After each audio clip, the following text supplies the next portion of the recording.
고백이라는 말씀을 우리가 생각해 보겠습니다. 망각이라는 단어를 아시죠? 망각. 어떤 사실을 잊어버렸을 때 쓰는 단어입니다. 잊어버린다. 그래서 망각이라는 이 단어의 우리가 뜻을 보면 참 잊고 싶은 게 많을 거예요. 그죠? 망각. 그래서 망각의 늪, 또 뭐 망각의 강, 뭐 이런 여러 가지를 쓰기도 합니다. 자, 우리 성도님들은 내 인생에 지워버리고 싶은 세 가지가 있다면 어떻습니까? 꼭 지워버리고 싶은 세 가지가 있다면 뭐가 있겠습니까? 세 가지. 뭐 더 많을 수도 있겠죠. 그죠? 나는 세 가지 갖고는 안 된다. 한 100가지는 돼야 된다. 라고 말씀하실 분들도 계실 텐데 뭐 딱 세 가지만 만약에 정말 지울 수 있다면 내 인생에 이 세 가지는 지워버리고 리셋이라는 말을 쓰잖아요. 그죠? 뭐 장비를 새롭게 부팅할 때에 리셋이라는 단어를 씁니다. 그렇듯 참 정말 이 세 가지만 꼭 없으면 나는 내 인생에 후회할 날도 없고 또 아쉬운 것도 없고 그 세 가지만 없으면 내가 정말 정말 잘 되어 있을 것 같다 라고 여길 만한 그런 것이 있습니까? 한번 생각해 보시면 많을 거예요. 그죠? 그때 이런 선택을 하지 않았다면, 그때 그 사람들을 생각하고 만나지 않았다면, 그때 내가 이런 결정을 하지 않았다면, 하여튼 수없이 많을 겁니다. 그래서 지나고 나면 그것이 생각납니다. 그때는 몰랐는데 지나고 나면 그때 왜 그랬을까라고 아마 후회하는 게 더 많을 것 같아요. 잘했다라고 얘기하는 것보다는 시간이 지난 다음에 생각해 보니까 너무 후회할 일들이 많았다라고 여길 만한 것들이 분명히 있을 겁니다. 한 번 살아온 길은, 한 번 지나온 길은 되돌릴 수가 없습니다. 그렇죠? 내가 걸어왔던 길을 다시 돌아갈 수가 없습니다. 뭐 영화를 보면 어떻습니까? 내가 영화를 보다가 앞에 잘 못 봤다, 아니면 뜻이 이해가 안 된다 하면 영화 필름을 돌려서 앞에부터 다시 볼 수가 있습니다. 근데 우리가 걸어온 인생의 길은 아무리 내가 되돌리고 싶어도 되돌릴 수가 없습니다. 그런 길을 우리가 살아가면서 정말 하나님께서 오늘 내가 내게 소원 세 가지 들어주겠다. 그래서 세 가지만 너의 인생에서 지워버리고 싶은 것이 있다면 뭐냐? 내가 그거 꼭 들어줄게 라고 하신다면 우리가 무엇을 말할 수 있는가라는 것입니다. 그렇다면 만약에 하나님께서 그렇게 해주셔서 세 가지를 지우면 그 다음은 괜찮아질까요? 그 다음은 어떻습니까? 좋은 일만 있을 것 같습니까? 그것만 지워버리면, 내 인생에 부끄럽은 그런 사건들만 지워버리면 다시는 그런 일이 없을 거야 라고 말할 만한 우리의 삶이 되겠는가 하는 것입니다. 만약 하나님께서 그런 소원을 들어주신다면 나중에는 어떨까요? 하나님 지난번에 세 가지 들어주었으니까 이번에는 10가지입니다. 안 그러겠습니까? 또 그 다음에 어떻게 할까요? 하나님 지난번에 세 가지 들어줬고 그 다음에 10가지 들어줬으니까 이번에는 한 20가지 들어줘야 됩니다. 만약에 그런 삶이 된다면 참 가면 갈수록 더 심해질 것 같아요. 되돌릴 수 있다, 지울 수 있다라고 하면. 그래서 다행인 것은 하나님께서 우리에게 그 삶을 하나님이 기억하시는 나라는 인생의 필름, 인생의 출발부터 끝나는 그 삶의 필름 속에 하나님께서 다 저장해 놓으셨다는 겁니다. 지우지 않았다는 겁니다. 그리고는 우리가 하나님 앞에 섰을 때에 우리의 인생을 보여주시면서 분명히 말씀하실 거예요. 내가 살아온 길이다라고 보여주실 거예요. 그런데 우리가 그때까지 하나님 앞에 우리가 죄가 고백이 없고 우리의 삶에 고백이 없고 우리가 하나님의 말씀으로 바르게 세워지지 않는다면 그때 갔을 때 참 부끄러운 일 안 당하겠습니까? 그러기에 우리가 매일매일 주시는 말씀을 통하여서 우리의 죄를 늘 드러내시기 바랍니다. 고백하시기 바랍니다. 예수님께서 베드로에게 얘기했잖아요. 이 발을 씻지 않으면 너와 나는 상관이 없다라고 얘기할 때 베드로가 뭐라고 그랬습니까? 그러면 주님 내 머리부터 씻겨달라 그러잖아요. 근데 주님이 뭐라고 하셨습니까? 이미 씻은 자는 발만 씻으면 된다라고 얘기했습니다. 그 의미가 어떤 의미입니까? 우리가 매일 주시는 하나님의 말씀을 가지고 우리에게 묻어있는 찌꺼기들, 더러운 것들, 그죠? 그것이 죄가 될 수도 있고 허물이 될 수도 있고 수많은 말로 표현할 수 없는 악한 것들이 될 수 있습니다. 그 매일매일 묻어나는 그러한 지저분한 것들 우리가 깨끗하게 매일 씻어내는 것이 말씀으로 내 죄를 보는 것입니다. 그러게 우리가 하나님 앞에서 부끄럽지 않는, 그리고 정말 하나님이 기뻐하실 만한 최선을 다해 살아가는 그러한 신앙의 삶을 저도 살고 우리 성도님들도 함께 살았으면 참 좋겠습니다. 오늘 말씀을 한번 보시기 바랍니다.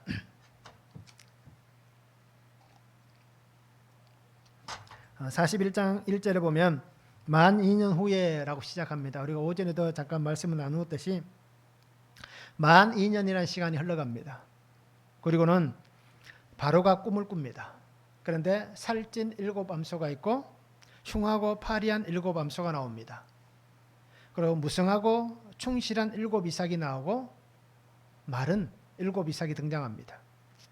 그런데 바로가 이 꿈을 통해서 꿈 해석하는 사람을 찾았지만 해석하는 자가 없다라고 얘기합니다. 그래서 술 맡은 관원장은 어떻게 합니까? 자신이 감옥에 있을 때에 요셉이 자기에게 해주었던 것, 그것을 기억해내고 왕에게 이 요셉을 추천해 주는 장면이 오늘 성경의 말씀입니다. 관원장의 고백 첫 번째는 바로의 꿈입니다. 1절에서 7절에 말씀합니다. 만 2년 후에 바로가 꿈을 꾼즉 자기가 나일 강가에 서 있는데 보니 아름답고 살찐 7암소가 강가에서 올라와 갈밭에서 뜯어먹고 그 뒤에 또 흉하고 파리한 다른 7암소가 나일 강가에서 올라와 그 소와 함께 나일 강가에 서 있더니 그 흉하고 파리한 소가 그 아름답고 살찐 7소를 먹은지라. 바로가 곧 깨었다가 다시 잠이 들어 꿈을 꾸니 한 줄기에 무성하고 충실한 7이삭이 나오고 그 위에 또 가늘고 동풍에 마른 7이삭이 나오더니 그 가는 7이삭이 무성하고 충실한 7이삭을 삼킨지라. 바로가 깬 적 꿈이더라 라고 말씀하고 있습니다. 2년의 시간이 흘러갑니다. 2년의 시간은 꽤 긴 시간입니다. 365일을 2번 더하면 얼마가 될까요? 730일이 되겠죠. 그렇죠? 자, 730일, 2년이라고 얘기하면 우리가 숫자 2가 등장하니까 그렇게 길지 않다라고 얘기할 수 있습니다. 그런데 731이다라고 생각하는 순간 어떻습니까? 그 시간은 굉장히 멀어 보입니다. 2년의 시간은 짧은 시간이 아닙니다. 특히 우리 남자 성도님들은 군대를 갔다 오신 분은 알 거예요. 지금 예전에 30개월 하셨고 그 이전에 35개월도 하셨더라고요. 그러니까 30개월을 기준으로 하면 그 시간이 결코 짧은 시간이 아닙니다. 그래서 바깥에서 살아갈 때는 2년이라는 시간이 굉장히 짧은 것 같지만 군대에서 2년은 그 시간이 정말 오래가는 시간이라고 얘기합니다. 그래서 이 2년의 시간, 이 시간은 정말 짧지 않은 시간을 보냅니다. 요셉은 술 맡은 관원장이 자기의 일을 듣고 자기의 얘기를 듣고 또 자신의 억울한 일을 아마 그가 해결해 줄 것을 기대했을 겁니다. 그렇지 않겠습니까? 감옥에서 이제 금이한양하는 돌아가는 그 술 맡은 관원장에게 자기가 해석도 잘 해줬잖아요. 그리고 감옥에 있을 동안 잘 섬겨줬습니다. 그러니까 이 사람이 이제 나가면 나를 이제 기억해 줄 것이다. 바로에게 내 억울한 일을 얘기해서 이 문제가 해결되게 해줄 것이다 라고 기대를 아마 많이 했을 거예요. 그런데 기대했던 일은 일어나지 않습니다. 그리고 2년이라는 시간이 훌쩍 흘러버립니다. 하루하루를 손꼽아 기다렸을 거예요. 내일이면 나갈까? 내일이면 나갈까? 손꼽아 기다렸을 겁니다. 그런데 분명한 것은 사람의 계획들은 잘 되지 않습니다. 사람의 생각대로 일이 잘 되지는 않습니다. 오늘 성경에 등장하는 만 2년이라는 시간도 바로 그 시간입니다. 사람의 시간은 2년이란 시간이 정해지지는 않는 겁니다. 그런데 하나님께서는 하나님의 시간을 정해두신 겁니다. 요셉을 위해서 또 하나님께서 이루어 가실 구속사의 그 일을 위해서 하나님은 일정한 시간을 정해두셨다는 겁니다. 그리고는 그 시간 안에 딱 맞아떨어지는 순간이 되면, 하나님의 정한 시간이 되면 하나님은 어떻게 합니까? 하나님의 일을 시작하시는 겁니다. 그런데 중요한 것은 뭐냐면 그 때가 되어서 하나님의 일을 시작하시는 게 아니라 이미 하나님은 그 이전부터 일을 진행시켜줘 오시는 겁니다. 오시다가 그 시점에 하나님은 그것을 완전하게 확실하게 이루시기 위해서 그 시를 확실하게 그 일을 보여주시는 것입니다. 그래서 하나님이 보여주신 이 모습을 우리가 잘 보시기 바랍니다. 요셉은 어떻게 보면 하나님의 도우심, 하나님의 인도하심을 구한 것은 아닙니다. 감옥에 있는 시간, 하나님이 그와 함께 하셔서 형통함을 누렸지만 그가 정작 바라보았던 것은 술 맡은 관원장의 어떻게 보면 그 힘, 왕과 가까이 있는 그 권력, 그것에 의지해서 그가 이 문제가 해결되기 원하는 그러한 그의 모습이 있었다는 것입니다. 정작 그를 지금까지 인도하신 분은 하나님이셨습니다. 우리가 알듯이 그 친위대장 보디발의 집에서 그가 억울한 누명을 썼지만 누가 알아줍니까?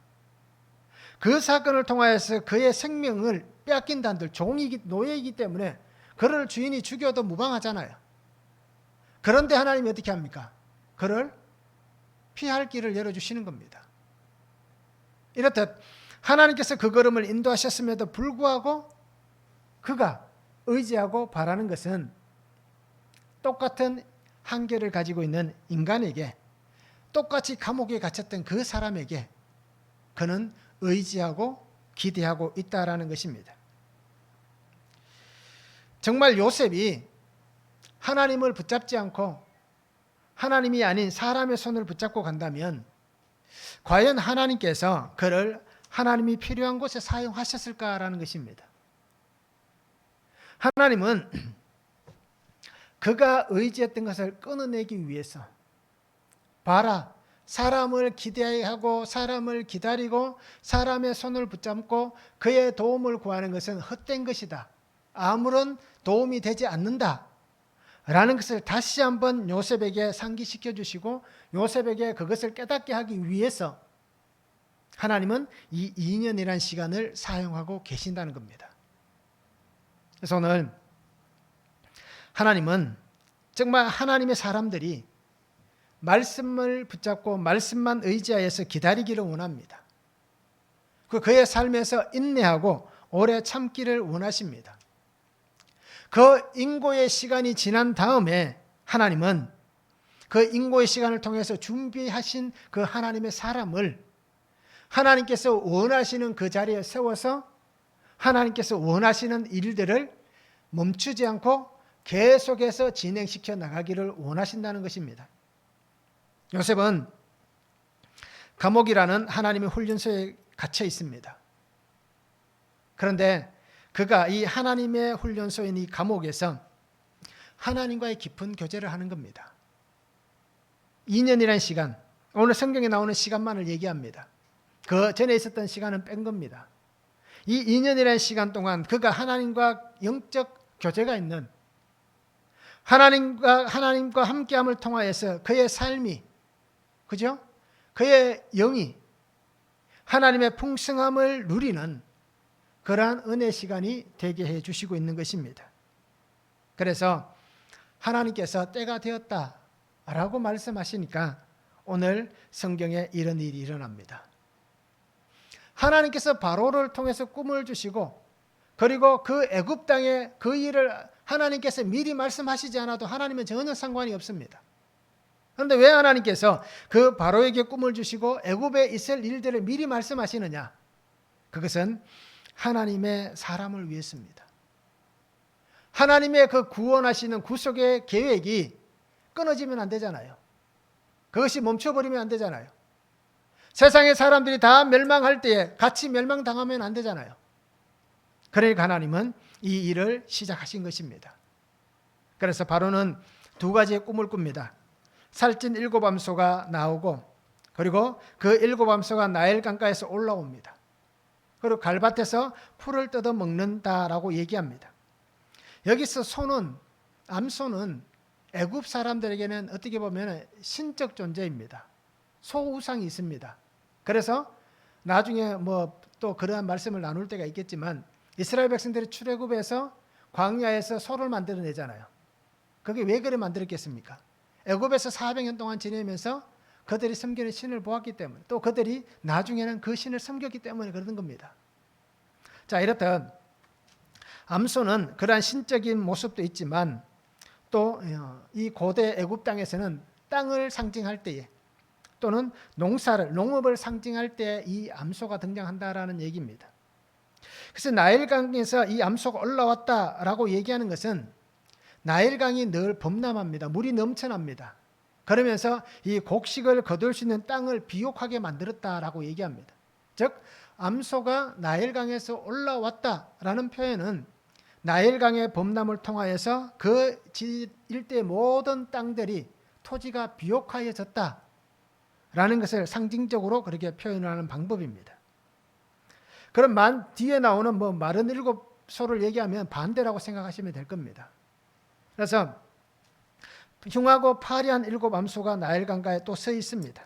흉하다라고 얘기하는 것은 라라는 단어를 씁니다. 앞에서 우리가 오전에 보았던 근심의 빛이라고, 근심이라는 단어를 히브리어로 쓸 때 라라고 썼다라고 얘기했습니다. 즉 거기에 사용했던 단어, 이 흉하다라는 단어와 똑같은 단어 라를 쓰고 있습니다. 그래서 악하고 나쁘다라고 얘기합니다. 파리하다라고 얘기하는 것은 완전히 깡마르다라는 표현을 쓸 겁니다. 우리가 저 사람 너무 말랐다, 뼈밖에 보이지 않는다 라는 표현을 쓸 때 쓰는 단어와 똑같습니다. 자, 이렇듯 흉하고 파리하다, 보기에도 굉장히 보기 싫은 그러한 7소가 다시 올라온 겁니다. 그런데 이 마른 7암소가 어떻게 합니까? 앞에 살찐 7암소를 먹었다라고 얘기합니다. 먹긴 먹었는데 표시가 나지 않는다라고 그렇게 얘기를 하고 있습니다. 그러고 나서 또 하나의 꿈을 또 다시 꿉니다. 무성하고 충실한 7 이삭이 보입니다.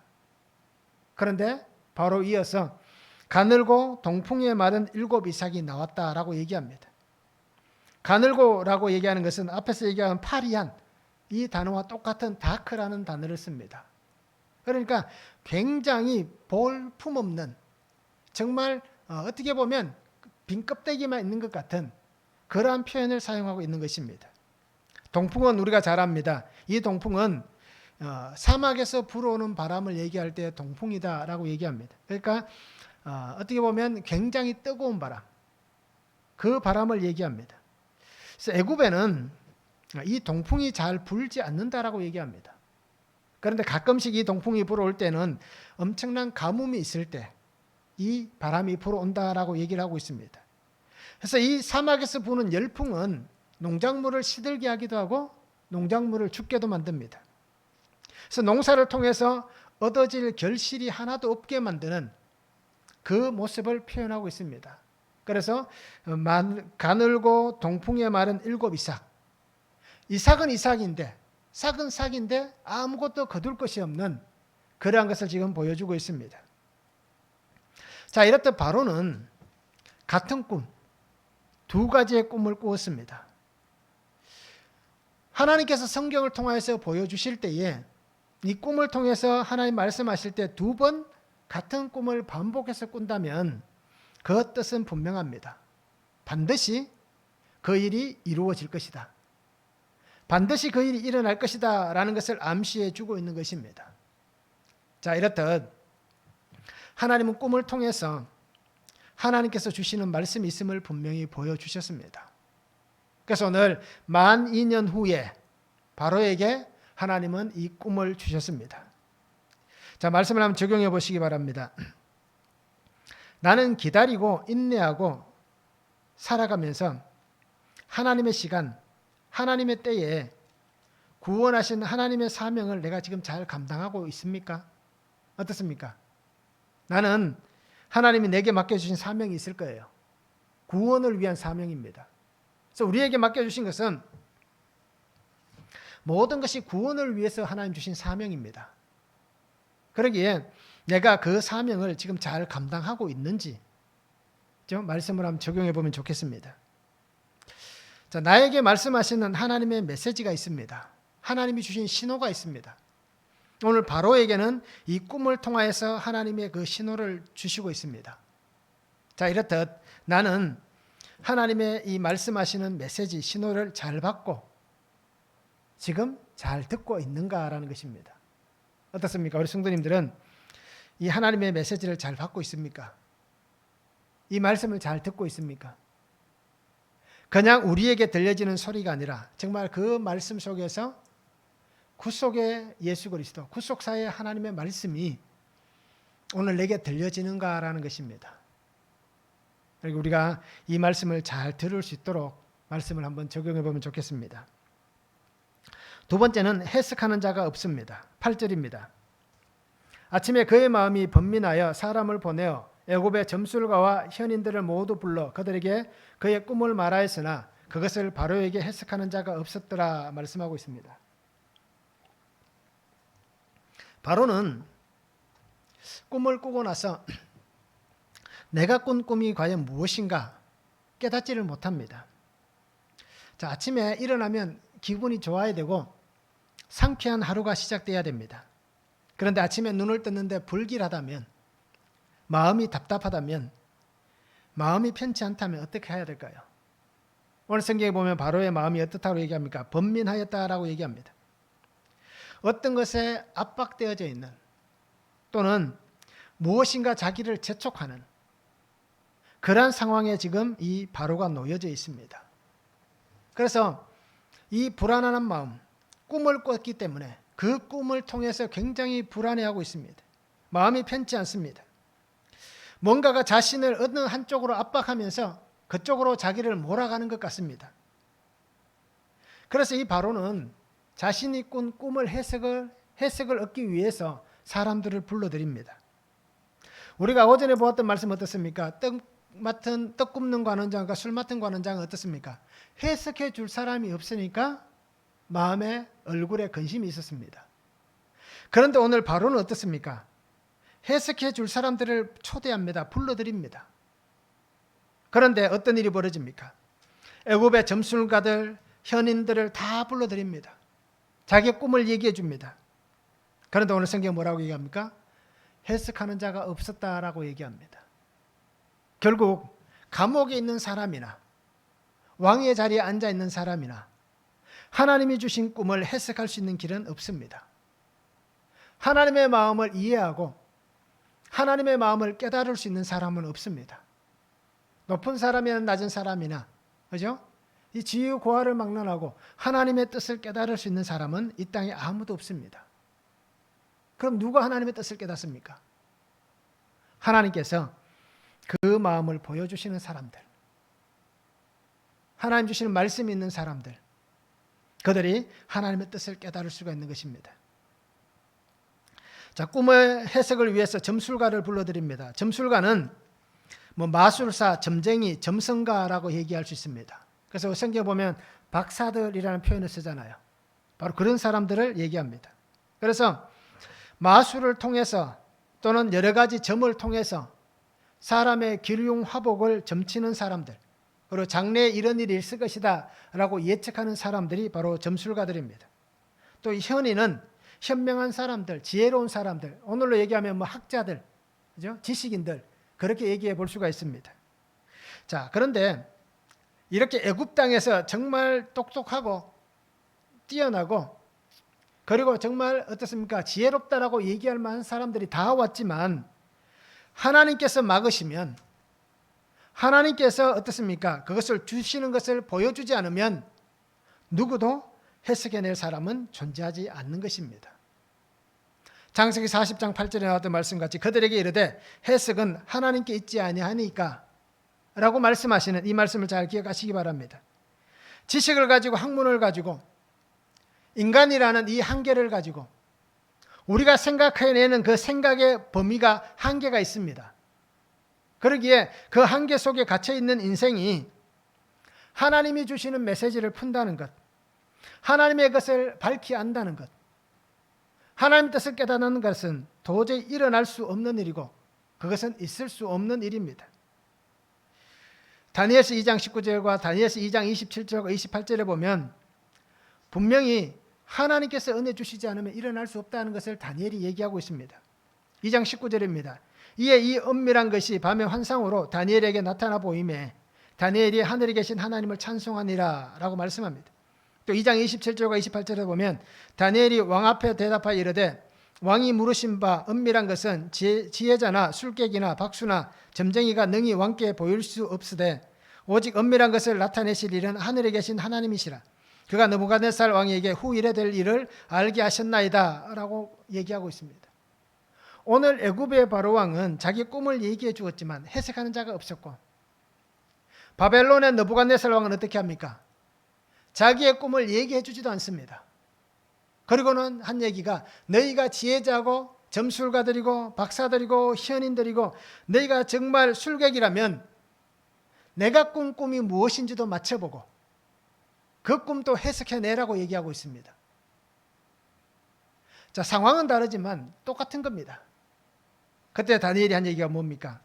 하나님 앞에 기도할 때에 하나님께서 은밀한 것이 밤의 환상으로 다니엘에게 나타나 보였다라고 말씀합니다.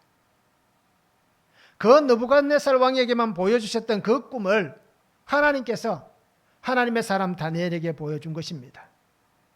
그리고 다니엘의 고백을 보시기 바랍니다. 이 은밀한 것을 나타내실 일은 하나님밖에 없습니다.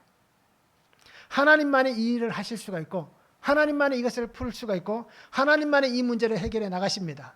또 이것을 보이신 이유는 하나님께서 당신을 사용하시기 위해서 하나님께서 이 일을 보여주셨습니다 라고 그렇게 얘기를 하고 있는 것입니다. 자, 이렇듯 인간은 한계가 있습니다. 그러기에 우리는 이것을 잘 인식해야 됩니다. 내가 넘어가지 못할 선이 있습니다. 내가 침범하지 못할 범위가 있습니다.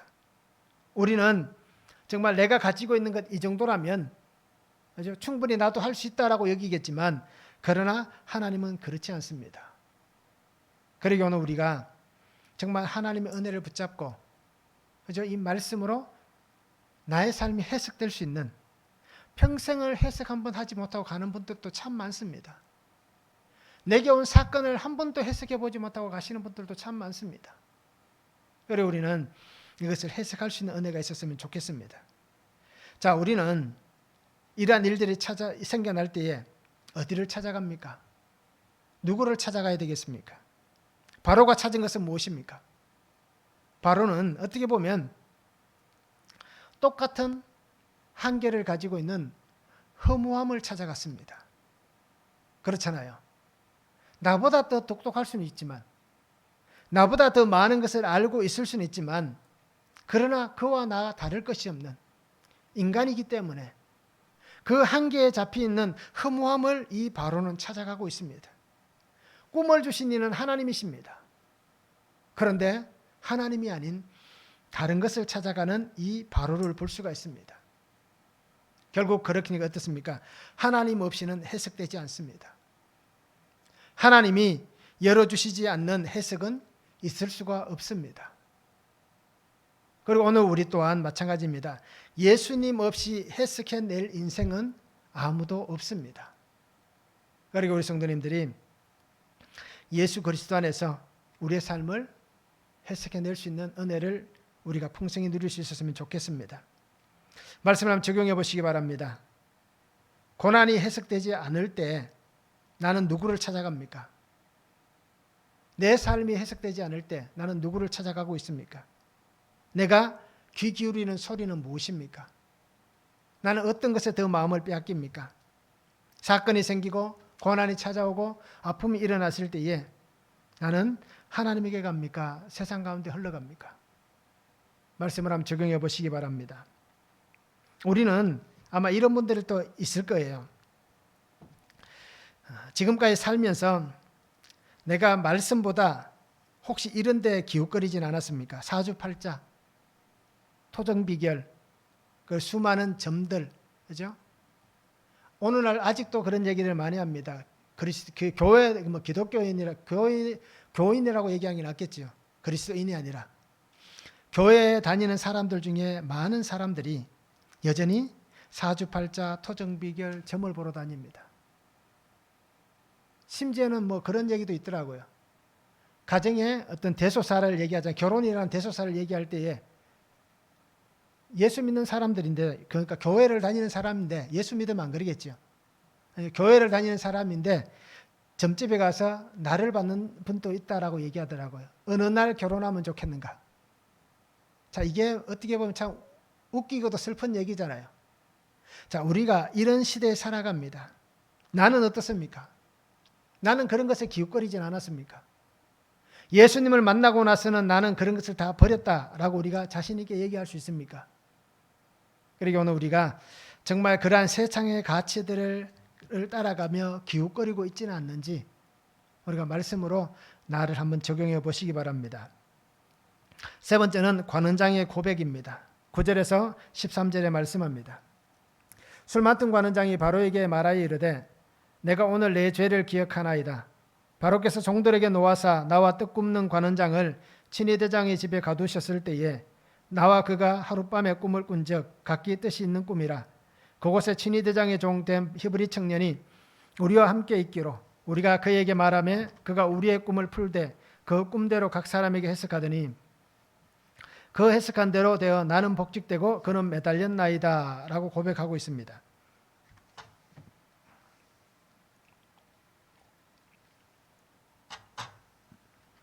바로의 꿈 때문에 성이 엄청나게 요동을 쳤을 겁니다. 그죠? 많은 사람들이 성을 출입하고 바로가 얘기한 것을 어떻게든 한번 해보려고 이제 많은 사람들이 소란을 일으켰을 겁니다. 그 소리를 들은 이 술 맡은 관원장도 어떻습니까? 그 소리를 듣게 됩니다. 그리고는 해석해내는 사람이 없음을 봅니다. 아, 지식인들이라면, 술객들이라면, 저 정도의 그런 실력을 가진 사람이라면 왕의 꿈을 충분히 해석할 거야 라고 생각했을 겁니다. 그런데 시간이 지나도 해석해내는 사람이 없습니다. 그래서 이 술 맡은 관원장은 자신이 기억하고 싶지 않았던 2년 전에 있었던 그 일들을 기억합니다. 자신과 떡 굽는 관원장이 이 바로의 일을 통해서 감옥에 갔습니다. 그리고는 그 보디발의 감옥에 있을 때에 하룻밤에 이런 꿈을 꿨습니다 라고 얘기합니다. 그리고는 그 감옥에 있던 히브리 청년을 통해서 우리가 그 꿈을 해석을 받았습니다. 그런데 그 꿈의 해석대로 나는 복직이 되었고 떡 굽는 관원장은 죽었습니다 라고 얘기합니다. 그러면서 이 바로에게 요셉을 추천하고 있습니다. 이 사람이면 왕의 꿈을 해석해낼 수 있을 것입니다 라고 그렇게 추천을 하고 있습니다. 자, 우리가 어떻습니까? 자신의 지난 시간을 기억하고 추억할 때에 다른 사람에게 소개할 만한 좋은 일이라면 우리가 충분히 아마 모든 것을 다 얘기할 겁니다. 근데 아침에 말씀드렸던 것 같이 이 술 맡은 관원장 어떻습니까? 이 감옥에 갇혔던 시간은 어떻게 보면 자기가 살아왔던 그 인생에서 가장 어떻게 보면 치욕적인 순간이잖아요. 나는 그렇지 않았는데 모함을 당해서 자기가 감옥에 간 거잖아요. 그 시간을 아마 이 사람도 떠올리고 싶지 않았을 겁니다. 그러면서 그 떡 굽는 관원장이 죽었지만 그 꿈이 해석되기 전까지 어땠습니까? 자기도 죽을 인생이었습니다. 한 번 왕에게서 이렇게 쫓겨난 인생이 그의 삶을 새롭게 살아갈 수 있는 길이 열린다라는 것은 쉽지 않은 길입니다. 이미 죽기로 작정된 사람이었습니다. 그런 그 사람이 어떻습니까? 이 감옥에 있던 시간, 내가 죽을 뻔했던 그 순간, 그것을 다시 떠올린다. 그것은 참 어떻게 보면 쉽지 않습니다. 그런데 하나님께서 하나님의 방법대로 지금 이루어 가시잖아요. 그러니까 하나님께서 진행시켜 가시는 그 하나님의 일에 이 술 맡은 관원장이 그때 세임 받는 겁니다. 필요한 겁니다. 하나님이 이 꿈을 주셨다 한들 이것에 중간에 쓰임 받는 한 사람이 없다면 요셉이 과연 그 자리에 설 수 있는가라는 것입니다. 그러기에 하나님은 기가 막히게 하나님이 사용하시는 하나님의 도구를 각 처소마다 다 두고 계신다는 겁니다. 그래서 어떻게 보면 이 술 맡은 관원장은 자기에게 큰 도움을 주었잖아요. 요셉이 큰 도움을 주었습니다. 그런데 이 큰 도움을 준 사람을 자기가 잊어버렸다. 또는 그 어떻게 보면 우리가 배은망덕하다라고 표현할 만큼 그러한 모습이라면 참 자기가 부끄러울 겁니다. 그런데 사람들 앞에 얘기하기도 참 뭐 할 거예요. 그렇지만 하나님께서 그를 하나님의 도구로 하나님의 이 구원하시는 구원의 계획 속에 이 사람을 사용하시기 원하시는 하나님의 도구이기 때문에 하나님은 그를 쓰시고 있다는 겁니다. 부끄러운 일이고 아픈 과거이고 지나온 나의 삶의 얘기지만 그 고난, 그 상처가 그죠? 드러나서 왕에게 아뢰을 통하여서 하나님께서 원하시는 그 약재료가 지금 이 술 맡은 관원장이 되고 있다라는 것입니다. 나의 시간, 나의 허물들 이것이 하나님께서 원하시는 곳에 쓰임 받는다면 그보다 더 기쁜 일은 없을 겁니다. 그리고 우리 성도님들이 주의 은혜 안에 거하면서 날마다 내게 주시는 그 은혜의 길을 우리가 믿음으로 잘 걸어가면 참 좋겠습니다. 오늘 이 술 맡은 관원장의 이 고백같이 저에게도 이 한 가지 이러한 모습들이 있습니다. 그게 뭐냐면 목회자들도 다른 아마 그런 데는 좀 이런 일이 드물 거예요. 목회자들이 있어서 이런 일은 비일비재하게 일어납니다. 그게 뭐냐면 교회 담임 목사가 바뀌게 되면 그 부교역자들은 다 어떻게 됩니까? 거의 99%의 교회 9%라고 해도 무방할 거예요. 거의 대부분의 교회들은 담임 목사님이 바뀌게 되면 부교역자들은 다 이렇게 바뀌게 되어져 있습니다. 그런데 그러한 일들을 한 번도 겪지 않다가 한 번 겪게 되면 그 일이 참 어떻게 보면 굉장한 낙담이 됩니다. 슬픔이 됩니다. 우리가 알듯이 목회는 어떻습니까? 목사는 내가 좋아서 하는 건 아니잖아요. 좋아서 하고 있지만 하나님께서 우리를 부르시고 우리라 그러면 참 표현이 그렇지만 나를 부르시고 나를 그 자리에 세워주셨습니다. 그런데 하나님이 맡겨주신 그 일을 하다가 이런 리더가 교회의 리더가 바뀐다고 해서 부교역자가 이렇게 바뀐다는 이것이 참 어떻게 보면 슬픈 일입니다.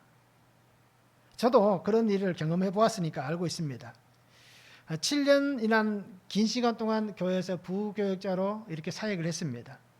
그런데 그런 일들이 찾아오더라고요. 다른 사람들에게만 있는 줄 알았는데 저에게도 그런 일들이 찾아오더라고요. 그래서 아마 제가 그 교회를 그렇게 제 의지로 사임한 것은 아니지만 그렇게 사임을 당하고 난 다음에 한 6개월을 쉰 것 같아요. 그죠? 한 6개월 정도 됐죠. 6개월 정도 쉬었던 것 같아요. 그래서 저희 사모님에게 감사한 얘기가 뭐냐면 그동안 열심히 했으니까 좀 쉬어라 라고 그렇게 이야기하더라고요. 왜 그런지 왜 그렇게 얘기했는지는 모르겠지만 남편 길을 살려주기 위해서 실직당한 남편 길을 살려주기 위해서 그렇게 얘기했는지는 모르겠지만 그것이 제게 있어서 정말 큰 힘이 되더라고요. 실직이라는 그러한 상황을 당해본 사람은 우리 성도님들도 사회생활을 저보다 더 많이 하셨기 때문에 잘 아시겠지만 실직이라는 것을 당해보면 참 그 다음에 사람들이 어떻습니까? 마음이 편치 않고 환경이 굉장히 그 사람을 이렇게 쪼그라들게 만듭니다. 그러면 어느 곳에 가도 편하지 않는 그런 시간을 보내게 됩니다. 자, 그래서 그 시간을 보내면서 당연히 그렇게 된다라고 여겼기 때문에 그 문제에 대해서 그렇게 심각하지 않게 여겼습니다. 그런데 시간이 지나면서 어떤 마음이 드냐면 원망이란 마음이 생기고 불평이 생겨납니다.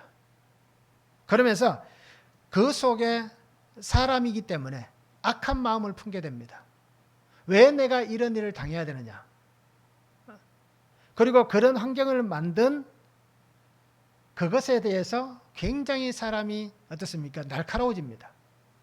그리고는 목사들도 욕을 하더라고요. 저도 욕을 하니까. 그래서 쉽게 좋게 얘기하지 않더라고요. 이런 얘기를 털어놓고 얘기할 수 있는 사람들 있잖아요. 동기들, 그죠? 학교 같이 다녔던 동기들끼리는 이런 얘기를 쉽게 하잖아요. 서로 간에 허물없이 얘기를 합니다. 그러면 얘기를 하다 보면 뭐 죽였다 살렸다 하는 거예요, 사람을. 그러니까 악이 꽉 차 있는 겁니다. 근데 그런 문제들이 그냥 그렇게 지나가는가라고 이겼습니다.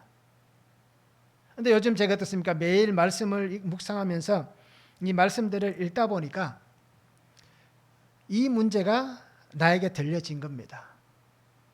그러한 일들이 일어날 수밖에 없었던 이유는 결국 하나님께서 나를 하나님의 사람으로 바르게 세우기 위한 당연히 있어야 될 사건이었다라는 것입니다.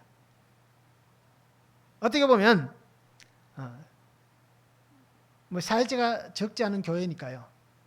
그 정도 교회면 내가 앞으로 목회하는데 성공적인 목회를 할 수 있겠다.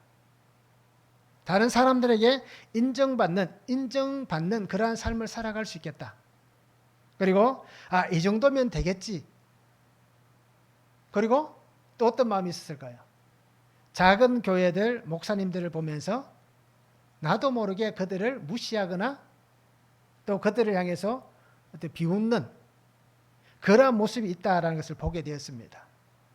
그러니까 하나님께서 나를 그 자리에서 이렇게 하시지 않으면 나를 고칠 수가 없기 때문에 하나님이 그렇게 하셨다라는 것이 깨달아지고 이해가 되더라고요.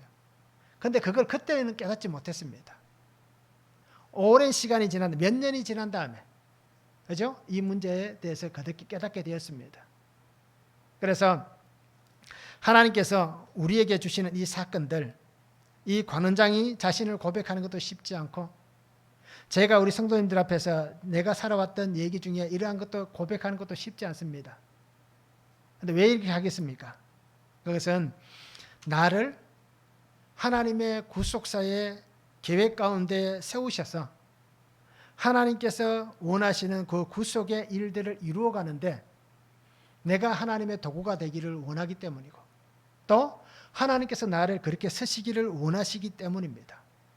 그래서 나의 상처가, 나의 아픔이 이렇게 오늘 약재료가 되어서 우리 성도님들도 함께 살아나고, 또 그 약재료가 되어서 또 다른 사람을 살릴 수 있는 그러한 우리의 삶이 되기 원하시는 하나님의 마음을 나누는 것뿐입니다. 그리고 우리 모두가 주님 안에서 날마다 말씀으로 우리의 삶을 해석하시기 바랍니다. 말씀이 구속사의 말씀이 들리지 않을 때는 저도 똑같았습니다. 그냥 원망하고 욕하고 질투하고 시기했습니다. 내가 왜 이런 일을 당해야 되냐라고 그렇게 하나님을 향해서도 원망했습니다. 그런데 말씀이 들리고 하나님의 은혜가 깨달아지니까, 구속사의 은혜가 깨달아지니까 이것은 나의 구원을 위해서 하나님께서 꼭 필요한 사건으로 두셨다라는 것이 인정이 되는 겁니다. 그러게 우리가 그 은혜 안에서 날마다 주시는 말씀을 붙잡고 우리가 해석하며 깨닫고 갈 수 있는 그러한 삶이 되면 참 좋겠습니다. 말씀 한번 적용해 보시기 바랍니다. 누군가의 구원을 위해 드러내야 할 나의 수치와 허물과 죄는 무엇입니까? 그죠? 하나님이 원하시는 그 구원을 이루어가기 위해서 내 수치, 허물, 죄가 무엇인지, 그래서 우리가 어떻게 드러낼지 한번 적용해 보시기 바랍니다. 그래서 하나님 앞에서 내가 쓰임받기를 원하는가? 내 수치가 쓰임받기를 원하는가? 내 상처가 쓰임받기를 원하는가? 내 고난이 쓰임받기를 원하는가? 원치 않는가? 한번 적용해 보시기 바랍니다. 그러면 하나님 주신 그 은혜를 붙잡고 우리가 믿음 안에 분명히 잘 인내할 수 있고 걸어갈 수 있을 것입니다. 사람의 도움을 구할 때 하나님은 그를 사람의 손에 맡기지 않습니다. 하나님은 하나님께서 도와주십니다. 그리고는 그 삶의 환경 속에서 인내하게 만들고 참게 하고 견디게 합니다. 그 견딤의 시간이 지나면 하나님은 그를 성숙한 하나님의 사람으로 그를 높여주실 것입니다. 그리고 오늘 하나님의 시간 안에 하나님께서 완성해 나가실 그 은혜들을 기대하시기 바랍니다. 그리고 그 은혜를 붙잡으시기 바랍니다. 그리고 오늘 내가 하나님 앞에 쓰임받는 그 삶이 되어서 혹시라도 내 수치, 내 죄, 내 부끄러움이 있다면 그것이 하나님이 사용하시는 약재료가 될 수 있도록 그렇게 기도하시기 바랍니다. 그래서 하나님, 내게 있는 이것을 가지고 하나님 쓰임받기를 원합니다. 그렇게 고백할 수 있는 우리 삶이 되기를 원합니다. 그래서 매일 말씀을 붙잡고 이 말씀을 듣고 들리는 말씀대로 우리가 늘 순종하며 살 수 있는 그런 성도의 삶이 되었으면 참 좋겠습니다. 그러기에 매일 우리가 말씀을 잘 묵상하시면서 오늘도 내게 주신 은혜 안에 살아갈 수 있기를 주님의 이름으로 축원합니다. 기도하겠습니다. 사랑의 아버지 하나님 감사합니다. 오늘도 우리에게 주신 말씀을 바라봅니다. 주님 은혜 안에 살아가게 하시고 주님 능력 안에 살아가게 하여 주시옵소서. 그래서 주님 주시는 그 말씀을 붙잡고 항상 주님과 동행하는 자가 되게 하여 주시고 오늘 관원장이 자기가 생각하고 싶지 않았던 2년 전에 있었던 그 사건을 다시 한번 떠올리고 그리고 바로 왕에게 요셉을 추천하는 것 같이 아버지 하나님 내 삶의 수치와 내 삶의 죄와 악함과 부끄러움과 허물을 가지고 하나님이 사용하시는 약재료가 되게 하여 주셔서 한 생명을 구원하는 하나님의 거룩한 도구가 되게 하여 주시옵소서. 그래서 날마다 내게 주시는 그 은혜를 붙잡고 믿음 안에 승리하며 갈 수 있도록 성령님 우리의 걸음을 인도하여 주시옵소서. 감사를 드리며 예수 그리스도 이름으로 기도하옵나이다. 아멘.